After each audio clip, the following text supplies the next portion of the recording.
Hello and welcome to a brand new episode of On Your Gaydar, aka your guide to the gay scene. I'm your host Kaylee Golden, and right now I'm joined by Kaylee. Hello. How are you? I'm okay, thank you. How are you? I'm good, thank you. Good. So, obviously I know who you are, but everyone might not know, so give us a little bit of an introduction. So, I'm a rapper, songwriter, artist from Birmingham. I'm 24. I'm a Cancer Leo if we're into star signs. Is that what we're doing? Yeah, is that not how we introduce ourselves? Is it the 21st? The 22nd. 22nd? Yeah. You're a Cancer. Nah, of course. I'm claiming it. I can't lie. But why would you want, no offense to Leos, but why would you want to be a Leo? Because I can't deny that it's in me. Like, I'm such a Cancer, but I'm also such a Leo. Like, I can't deny it. I have to. Okay. And also as well, you're an artist doing your thing. Yeah, I am. I'm a rapper. I've been rapping for 20 years this year, you know. I started rapping when I was 4 years old. That's I'm insane. 24 this year, so yeah, I've been rapping for 20 years. Always loved it. It's my heartbeat. That's what it is for me. Music is. I love it, man. I love it. I love that for you. And it's so important for everyone to just have like their thing. Yeah, 100%. You know what I mean? 100%. I always say, like, everyone has a talent. Doesn't matter if it's like maths, if it's being a teacher, everybody has still a talent, and we've been put here to use our talent. So that's what I'm trying to do, use my talent. 100% is so true. Yeah. So of course this podcast is all about the LGBTQ plus community. Yep. So first of all, like, how do you identify in terms of your sexuality, but also pronouns? She, her, and I'm gay, I'm lesbian. Lesbian. Yeah. And talk to us then about your coming out story, because I think it's always nice for people to hear how you came out. So first of all, I want to start by saying I think I've always been gay. I've always been gay because I always remember being younger, and I have an older brother, and we used to play this game where we'd be in the back of the car and we'd point out people that we think were good looking, and I would always point out women. It was never men, like, ever. So I think my family kind of got the gist from a young age that I was going to be gay, but they were just kind of waiting for me to say it. So I remember I was in probably year 11, year 10, and I wrote my mum a letter. And we lived in a 3-story house at the time, so I was on the top floor, and her bedroom's on the middle, so I left it on the stairs outside her room, and I texted her and I said, I've left you a letter outside your room. When you get home, read it. So she got home, and I could hear everything. I heard her open the letter, I heard the silence as she read it, and then I heard her laugh, and she shouted and said, just Cola, we're aware. And she went back to work. That was it. That was my coming out. That was me telling everyone. Like, from then, my whole family knew. There was no, issue. My nan's a minister, in a church, so that was always the biggest oh no, but nothing my nan and my granddad invite any girlfriend I've ever had around for Sunday dinner. It's never any different, really.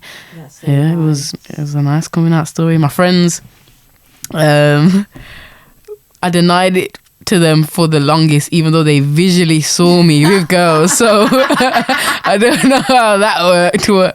To this day, they're all like, "Why you still haven't come out to us?" But yeah, that is so funny. Do you know what makes me laugh as well? As you said, in that game with your brother, you just point at girls, and I think now as an adult, you look back at certain things and you're like, it was so obvious that I liked women. Yeah, I was just fighting it. I don't know why I fought it for so long, but I did. But in the end, I just had to give him. I was like, you know what? That's not the life for me. Sorry, this is. So you mentioned then that, was it your nan that's a minister? Yeah. Are you Christian yourself? Yeah, I am Christian, yeah. How do you find then navigating Christianity, but also your sexuality as well?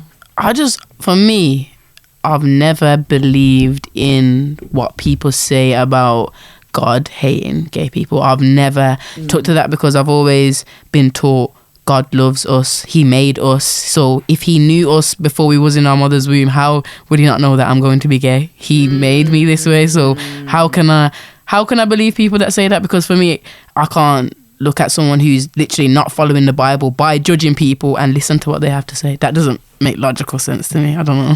It's so true. Like everything in the Bible leads to the idea that God loves us no matter what. Do you know what I mean? Yeah. And I know my God loves me. So no matter what I'm doing, I know that my God loves me regardless. And do you know what it is? Even like the Bible, not to be here like quoting the Bible, but we're not even supposed to judge one another. Nope.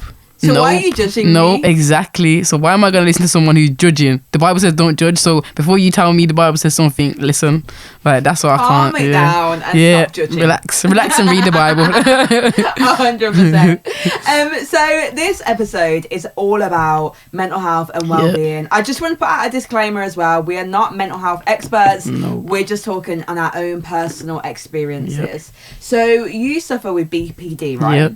Talk to us. What actually is that for anyone that don't know? So I made some notes about this because I'm trying to like explain it in like a scientific way, because I think that's what confuses people when it comes to a lot of mental health disorders. But I feel like, so BPD stands for borderline personality disorder, and it basically means that at the part of my life where my brain, that the part of my brain that deals with feelings is meant to develop and grow, it didn't. So it stayed at the same age that it would be when I was younger, whereas everyone else's grew in size. It's called an amygdala or something like that. It's like the front of your brain. Okay. So because of that, I process emotions very differently to everybody else. So something that might be a bit annoying to someone else makes me furious. Something that might bring people a little bit of joy makes me ecstatic. Like, I don't just have small feelings. Okay. So it what they call it is black and white thinking. So everyone else will have black, white and grey thinking, where you think something's either good, bad or in the middle, whereas I just have black or white. It's either good or it's bad. There's no middle ground. Like, it doesn't happen.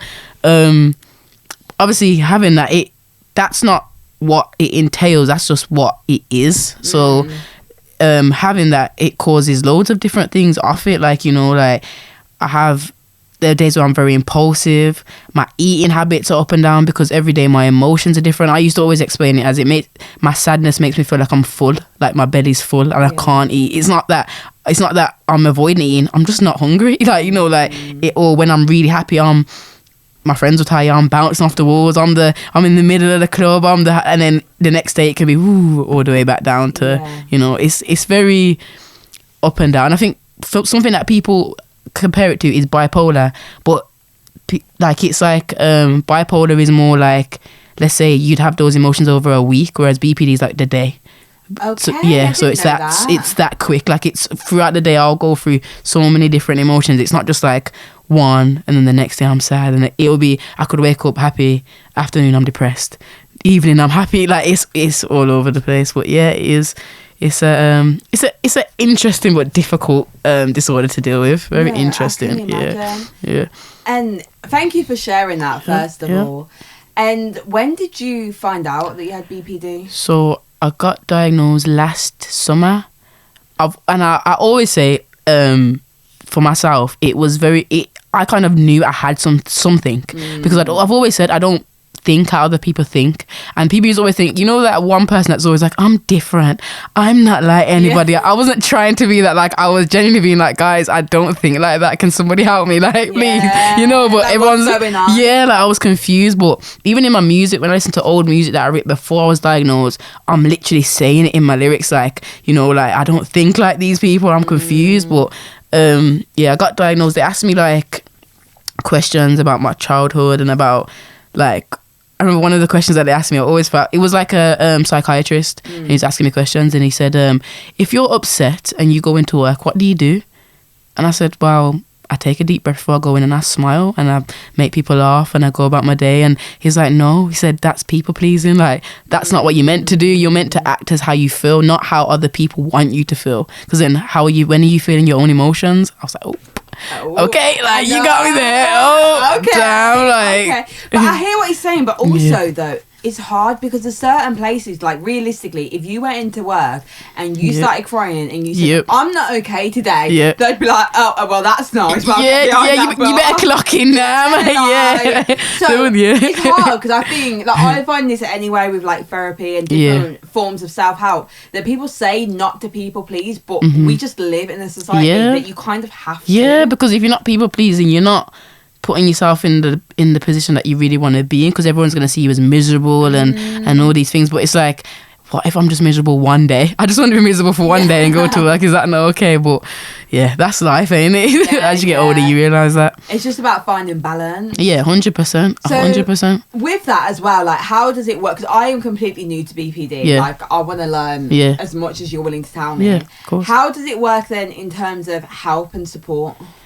So getting help and support. Yeah, like what's out there? So not a lot. I think it's really a disorder that people don't really know about, like at all. Like, you know, there's been my friends, my family, I've said, oh, I have BPD, what's that? You know, like, and it's about, I think the best help in general now at the moment would be for people to learn about it, because there's not things really to reach out to and like specific things tailored for people with BPD, because they even say like doctors don't actually know how to treat it, what to do with it. They're confused themselves. I think the saddest thing is that when you researching about BPD, one of the first things I seen when I was diagnosed with it is the fact that if you go to, I think it's Sweden, you can legally get euthanized if you have BPD, because so you can get they can legally, because they say it's the worst mental health disorder to suffer with, so they allow it there. And that's one of the first things I saw, and I'm like, great, so that's the help. That's all that. Yeah. That is crazy. It's mad, isn't it? It's mad. Yeah, it's mad. It's actually crazy. Like, I was reading up on cases of people that from the UK and stuff that have gone over there and done that because they just can't deal with it. Like, and there's no help. Like, so they're just kind of like, well, that's my best option. But it's sad. It's really sad. I think that's why I'm so, like, I always want to speak about it, because I feel like before I knew about I had it, I didn't know about it at all as well. So I was as guilty as everybody else. Like, I can't really look at anyone else and be like, well, because I didn't ever research anything like that. I'd never taken an interest into it. So yeah, I just think right now, the best help that everyone could give people like myself, anyone else with BPD, like, is to understand what it is, and then from there maybe people will think, you know, this is how we can help them, or this is how we can help them. You know, there's an Instagram page called Living on Borderlines that I follow, but it's mainly based in London, and like they will do like meetups, and they have like Zoom calls every week. They have a group chat. They'll just send like positive messages in, which is really helpful. I really enjoy that. So if you suffer with BPD, follow them up, because that's a good page. Yeah, that is so like helpful as well. So please check it out. And how did you go on about a diagnosis? Because I think when it comes to mental health, and to be fair, any form of health, even physical health, like you figure things out or you notice things and you're like, let me Google it, and you're like, that's it, I've got it 100%. So how did you actually go about diagnosis? So I thought I had autism for the longest. That was what I diagnosed. Like, you're saying that I diagnosed myself with autism. I said, that's what it is. You know, and then I had what now I would know is a BPD episode.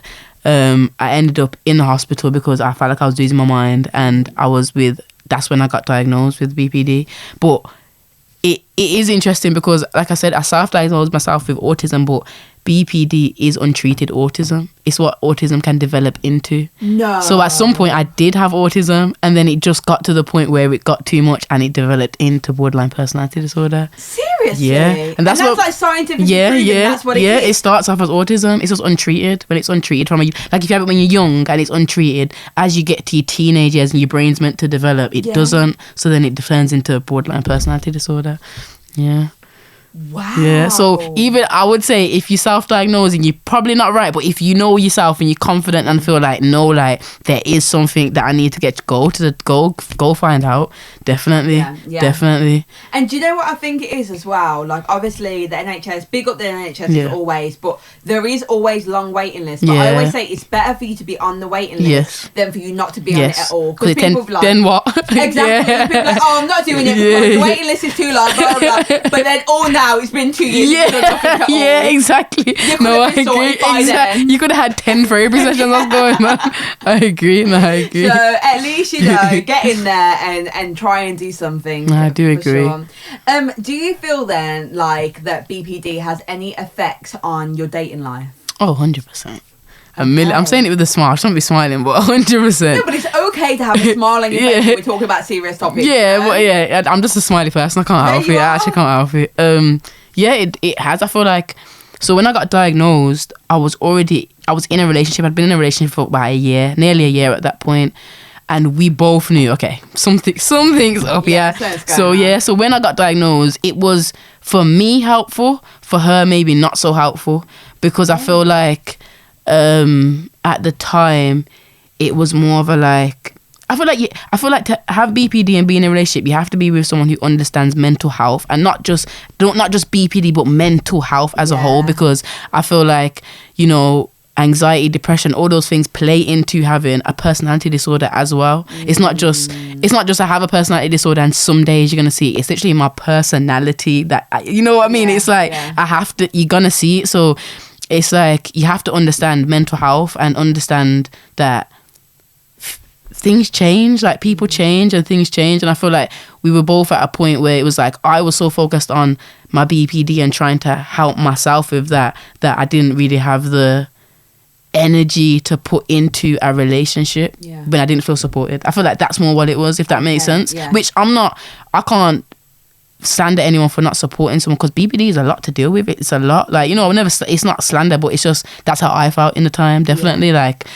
but now again I feel like that relationship was, I don't want to say destined to fail, but because I went into it not knowing I had BPD. So when I did get, like, you know what I mean, it creates a whole, I was kind of like a different person afterwards, because I felt more, oh my God, I can actually feel understood and know that when I'm acting like this, it's because of this and this is what I can do to help it. And you know what I mean? Like I felt like a different person.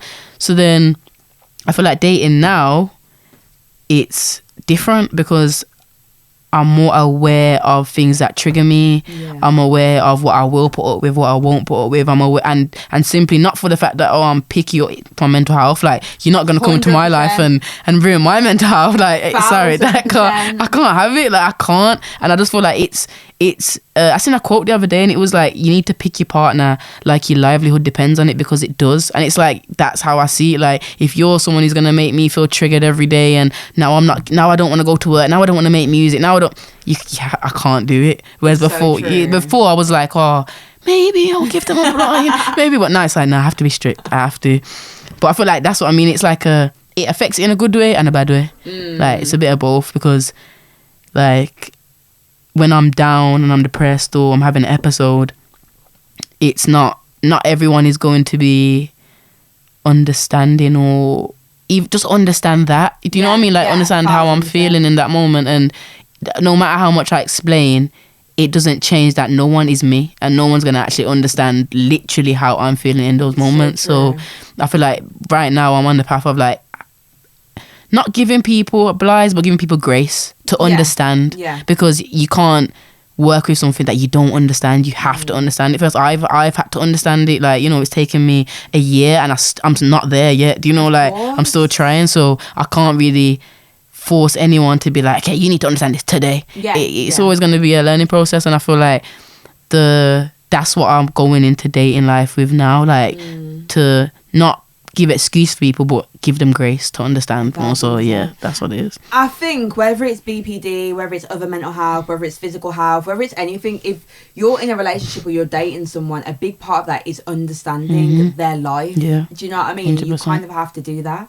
When you're dating then, do you bring up the conversation of mental health? Oh, straight away. I say it straight away. I say I need to get all my cards on the table. Like, I need to let you know what you're in for, because you're not about to get with me and then be like, oh, I didn't know. I told you. Like, I let you know. I let you know. Like, I have to. I remember, like, the girl I'm talking to now, she, when we first started speaking, I said it to her and she was like, okay, and like, you're saying it like it's some big deal, like it's a thing, and I'm like, no, I'm just letting you know, like I just have to let you know. She's like, oh, okay, like that's fine. But I always see it as like, for me, I know if I was dating someone who had BPD, I'd want them to let me know like straight away, just so I can go and Google and find out some things. And and that's exactly what she did. She went and Googled, she went on TikTok and watched some videos. So it was like, yeah, like I like that kind of understanding. Like that's good. But yeah, I'm telling you straight away. Sorry, I have to. You've got. I didn't say like I don't have BPD, but I definitely have some mental health issues. And I feel like it's always important to just have that conversation from the beginning, because I need to know, like, are you willing to be patient with me? Yeah. Are you willing to understand? But also as well, what is your mental health saying? Because let's be honest, it might not be the greatest combination of two people that are really struggling with their mental health. That's not always the best combination. Nope. So let's be real from the beginning. Yeah, from the jump. To make it through together. And we need to know what's happening, right? So we've heard a lot now about BPD, and thank you so much for being so open and speaking on it. Actually, before we even go into some self-care tips, I also want to know, do you feel like your BPD at all has affected anything to do with like your sexuality? It's okay if the answer's no. That's an interesting question, I've never thought of that. I feel like I just don't like men. Like, I feel like genuinely, I like them as friends, as family members, but I always think like I just don't see it. Like with my I don't know. Big up all the men out there, but I don't know. Sorry. Yeah. What about, has it affected you at all navigating the gay community? I would say yeah, in a sense, because I feel like I would have way more gay friends if I was more social, but my social battery depends on my mood, which depends on my BPD. So then I'm not really like out there. I'm not doing things that I would want to do, like being at parties that I don't want to be at clubs that I don't want to be at, because I'm more so like, I don't want to go out, and then because I work in that environment too, it takes a toll on my BP. It's just it's like a big toll sometimes, but I feel like that's something, as I said, the more I understand my BPD and know how to handle it, the more I can do those things. But yeah. And to be fair, with that in mind as well, a lot of the gay community does live in clubs and in nightlife. So I suppose if you're like, oh, well, I already work in a club environment, my social battery is like nearly drained anyway. The last thing you want to do is be in a club. So that's mostly what it is. I hear it 100%. Right then, let's head into some self-care tips. So this is for anyone that has any form of mental health issues, no matter what's part of the spectrum you are on. And these are all tips as well that I actually found on Mind as well. So the experts did put these tips together, and we're just going to discuss each one and kind of just see what kind of vibe we like and whether these work for us. First of all, actually, do you have any self-care tips, anything that you follow? So I like to journal. I wouldn't say I stick to it all the time, but I do love a journal, love a rant in my journal. Can't lie. I have like a rule in my journal, I'm not allowed to mention names. Really? So like I just say like he or she, or like I'm not allowed to say, because I just feel like it's being a bit too personal. And I think if I look back on it and I don't remember who annoyed me that day, then it wasn't that deep. So I just think no names. It's all about me in my journal. Sorry. 100%. No, journaling is like what's popping though. It's so good. It is. It's like having like a proper bitch book to yourself. Yeah, you can get everything out, no judgment, no one can read it. I love it. I love me some journaling, I love like the smiling as well. You're like, I love it. I do. I hear it 100%. Do you ever read back through some of your journal Yes. I went back not long ago, like I think last month, and read my journal entries from October. And it was like a different person, but it was almost like some of the things that I wrote in there were so relevant to how I was feeling at that time. Like it was just great. Like I just feel like that's a big reason why I think journaling is important, because to look back and see like the changes, like, oh, I felt like that then and now I feel like this, or this happened in my life then and now this. Like it's a great like thing to look back at. 100%. I definitely recommend journaling. Okay, so tip 1 on Mind site was talk to someone that you trust. Now it can be hard sometimes to communicate like how you're feeling to someone, but I think, do you know that saying, it's like a problem shared is a problem halved? Yeah, 100%. How do you kind of find the person in your life that you're okay talking to? I think, you know what it is with me? I'm really blessed to have a good set of friends. I'll always say that, like, my 2 closest friends, one I've known her since I was in reception, one I've known since year 7, so, and we're a trio, like, we go everywhere together, do everything together. So for me, like, I know if I'm having a problem in life, does not matter. I can call them, I can text them, I can, some sort of like relief will come from them being in my life and me being around them. I feel like if you don't have a good set of friends, I feel like the most important thing to do is have at least a listening friend. Like, you need a listening friend. I feel like I am the listening friend for a lot of people, and I will always be that, because I feel like some people don't have like family to turn to that can listen. They rely on their friends. So find a listening friend and be the listening friend. Yeah. And it's hard to listen as well, because a lot of the time people are hearing to respond. Like, they don't actually listen and take in what you're saying. 100%. Also, as well, if you do feel like you have no one in your life at the moment to talk to, and you're part of the LGBTQ plus community, you can actually check out the helpline switchboard as well. So if you want to just call them up, have a rant, talk, then that option is also there as well. But yeah, friends, family. I find as well, I love chatting to people at work. Yes. I love talking because it doesn't hold anything. You can just get it all out, and you don't know me like that. I can just say what I want to. I can let you know. You know me enough to take my side, because you know me, you don't know them, and also on top of that, you haven't got to be around them. No, 100%, yeah, 100%. I love a good work rant. I'll go into work like rubbing my hands, like I'm ready to tell you some gossip. I love it. And I'm so invested in the lives of people that I work at as well. Like, I don't know who they're talking about, but tell me more. Yeah. I'm like, what did he do? Oh, I can't believe it. We love a work gossip. Right, tip number 2 is to find peer support. So it's kind of just like making connections with people that have similar experiences to you. So whether it be like people with mental health problems as well, whether it's LGBTQ plus people, or bringing them together as well. That is super important. Like how you spoke about earlier about that page. Yeah. Living on the borderline. Yeah. That one. Yeah. I suppose it's just nice as well when you can connect with people that go through the same thing as you. I feel like you haven't got to re-explain stuff. They understand. I feel like that's really important for any mental health disorder, like, to be understood. I feel like that's what not the cure is, but I know what I mean. Like, it's a big step into getting better is being understood. Yeah. Because then you feel less crazy. Yeah, 1,000%. And I think that's the same as well, just like with the LGBTQ plus community. When you first come out and like you find other people that are part of the community, there's nothing like it. You're like, what? I remember my first time working Lick. I was like, what is going on here? I love it. Like, I love this. Wait, bring me back to that moment then. What is it that you loved in that moment? A room full of lesbians, great music, and I'm getting compliments every 5 seconds. What wouldn't I like? I had the time of my life that shift, I'll be honest. That is so funny. I love Lick. Because I also think, not you, I love Lick. Okay. Reminiscent. I think as well, when you find your own tribe of people, and you realise, like, okay, I am Beyonce, like, I am sexy, I just wasn't around the right people. Yeah. I'm thinking, it makes sense now. I'm on the bar like, whoa, like, I love this. I'm like, can I work the next lick, please? Please, I'm begging. That is so funny.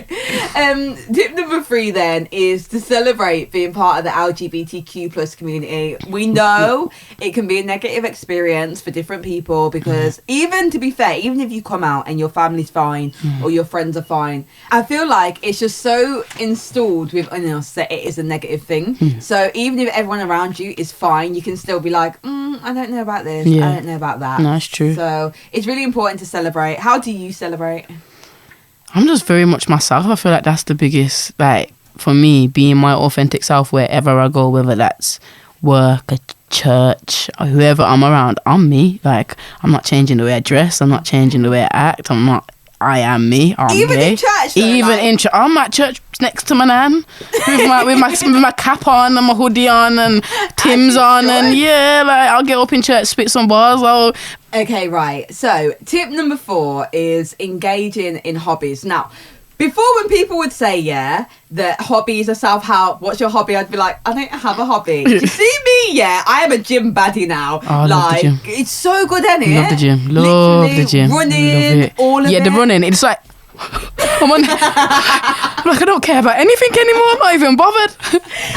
The gym is just the best, like, releasing your stress ever, like going banging out some weights, running. Even just for me, I think one thing I love about the gym is looking at myself in the mirror for long periods of time. Now, but doesn't it make you more like like confident. Like you feel like like I'm looking at myself in the mirror for like an hour straight. Like I don't normally do that. Like why are you like this? No, but I know you know what I mean. Yeah, I know what you mean. Yeah, but I look rough when I'm in that gym. Right, honestly, do you know like gym baddies? Like the ones that get dressed up, makeup. That is not me. If you see me in the gym, that is not Kaylee Golden. That is another girl. Okay. Show to ego. Literally, but it just makes you feel so good, just feeling free. And I prefer running outside as well because in the gym I'm on my phone. Oh, okay, a lot, okay, which I shouldn't do. Yeah. But I'm like at 1 rep on my phone, another rep on my phone. It's like a treat. Yeah, it is. I need to stop doing that. But honestly, I think it just helps your well-being so much. Yeah, it does. It does, definitely does. For like all my last year, when I felt like my mental health was really bad. Me and my friend made a pact like every day we're going to the gym, and we did that. She lives in a different city, and we still every day we're on the phone. You going gym today? Yeah, I'm going gym. Like we was in the gym every day apart from Sunday. That was my only day off, and that's now September's come. That's my plan to get back into like every day, but Sunday go to the gym because it's good for you, man. Makes you feel great. You've got to. Makes you feel great, and you eat better. I feel like I eat so much better when I'm going to the gym. Like actually eat breakfast. Like whoa.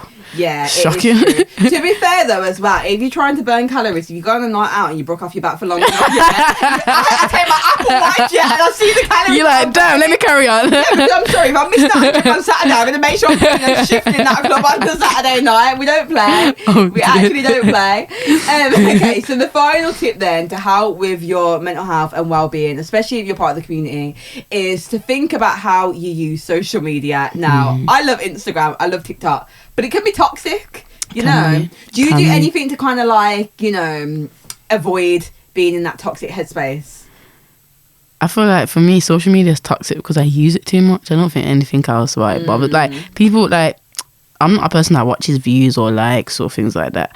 Again, but I feel like I was in a generation where I was 16, 15 when Instagram first came about. You didn't even have likes. Like so Instagram for me, I don't look at it like that, if that makes sense. I feel like the more that I hope to grow in the music industry, comments probably will bother me because I'll sit on my phone arguing back. Like I'll be that person in the comments like, who are you talking to? Don't talk to me. Like I won't be able to help it. But I feel like right now, me and social media, we're at a good we level. Get along, but it can be toxic. I've seen people really be affected by social media. People don't watch what they say. They think that because it's a phone, it doesn't mean anything. But it can be hurtful. Yeah, it can be. Like I've seen some things. It's like, nah, man. Like how, like behind the screen, how are you that person in person? You're not that. So listen, do you see people that have a mouth on socials, but in real life they have nothing to say? Doesn't make sense. Blows my mind. Doesn't make sense. Completely different people. You got capital letters on the phone, but in person you're looking at the floor. What's sense? What? Where's the correlate? I don't understand. And this is why lesbian TikTok stresses me out. Because you aren't confident like how you are on TikTok. Okay, you're literally lying to yourself. So something that I have definitely stopped doing in terms of social media is I've stopped reading the comments in the blogs because I always found they'd always post like LGBTQ plus stuff and the comments would be horrible and I'd find myself like wanting to argue and I'm like, I'm a BBC presenter, I better calm down, I can't be in them comments but I see stuff and it's just so hurtful and so 100%. Horrible that I feel like I have to say something. So it's because people don't think that like I said, people think they're safe on social media and I always say, any man who takes up a phone and types a paragraph about a gay man, you're also gay then. You're gay. Sorry, but you are. You are. Like why would that be on your mind? Why is that a problem? Why is that it shouldn't affect you? I don't sit on my phone talking about heterosexuals ever because I'm not heterosexual. It doesn't it's not my life. Do you know what I mean? Like it's not my lifestyle, so I don't. That's me to mind my business. But no, I agree 100%. And do you know what else it is as well that actually bugs me the most about people on socials is that people think if they put a comment that it's not harmful, but all it takes is one person that's got that mind that I want to attack someone. They see something like that and it kind of like ignites their thoughts. Like yes, oh yes, you're agreeing with me, I'm right. And the next thing you know, madness is happening. Like it's horrible, but people's egos and social media don't mix. That's what it is. People have internet egos. 100%. It's not real life. 100%. It is not real life. It's not. Okay. Don't get yourself punched over a comment. That's wild. But just don't do it. Don't. Do you have any more self-care tips that you'd like to share? I think I love to do shadow work. So I love to do that. So what it is like I mostly find like the questions on like online, but it's like inner child questions. So things about like when you were a child, what did you like? And you have to like try kind of not reliving your childhood, but almost getting to know that inner child version of you. And then you do things about like relationships. So I remember one of my questions was like, what activities would I want to do with my dream partner? And you know, like you write a list. So then when you do have your partner, you can put those things into action to make that a reality rather than just. It's really good to do that. I really enjoy doing it. It makes me more optimistic. Definitely with life. So yeah, I would recommend. Yeah, definitely. It's really good. It's really good. So what, you just like Google shadow work? Yeah, and it'll come up. Yeah, with like journal prompts, everything. Or like even my friend will send me like journal prompts like every month, and we just like write down different things. But yeah, definitely like journaling prompts, shadow work, gym, like we said earlier. Just be whatever your hobby is, whatever makes you happy, do that. 100%. 1,000%. Well, thank you so much for your self-care tips. And if you're listening, remember to look after yourself, look after your mental health, because there's a cost of living crisis. Being part of the community is a whole task within itself. There's work, there's just so much going on, and you have to remember to really look after yourself. Kola, chat to them. Where can people find you? You can find me on Instagram _Kola.b. That's my main socials. You'll find everything else there. Yeah. Amazing. Thank you so much for joining us. That was great. Thank you for having me. Of course. And remember, you can subscribe to the podcast. You can follow us on socials at On Your Gaydar. You can follow me at Kaylee Golden. Thank you so much for watching, listening, however you are getting involved right now. Until next time, bye. Bye. On Your Gaydar, discussing all things LGBT.